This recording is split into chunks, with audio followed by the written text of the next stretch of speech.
The panel discussion centralized around a few key ideas: monitoring secondary water usage, getting rid of property tax funding, and possibly increasing water usage rates.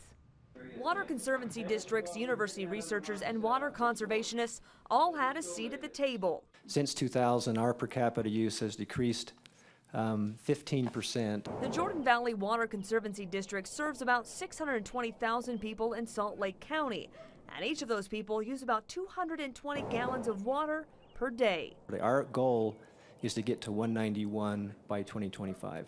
The recent audit says one of the reasons why Utah's water usage is so high is because our rates are so low. Utah's water rates are the cheapest in the United States, and those cheap rates sends a signal to the consumer to waste water.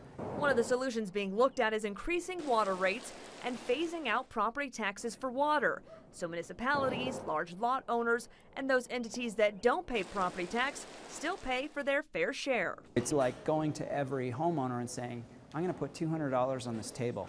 You can choose whether to put it in your wallet or whether to put it in your hose. Totally up to you.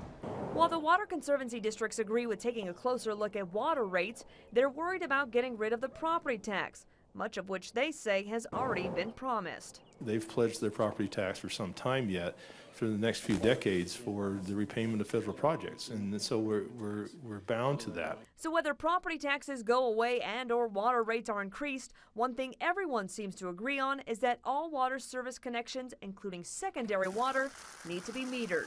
When water is metered and people know how much they're using, and furthermore that meter data is interpreted so they have a comparison of how much they should be using given the kind of landscape they need, they will often respond when they see that there's capacity to conserve. But water conservation can be expensive. There are 100,000 secondary water connections currently in the Weber and Davis counties. To put a meter on each one of those connections will cost about $100 million. Reporting in the studio, Kimberly Nelson, Good for Utah.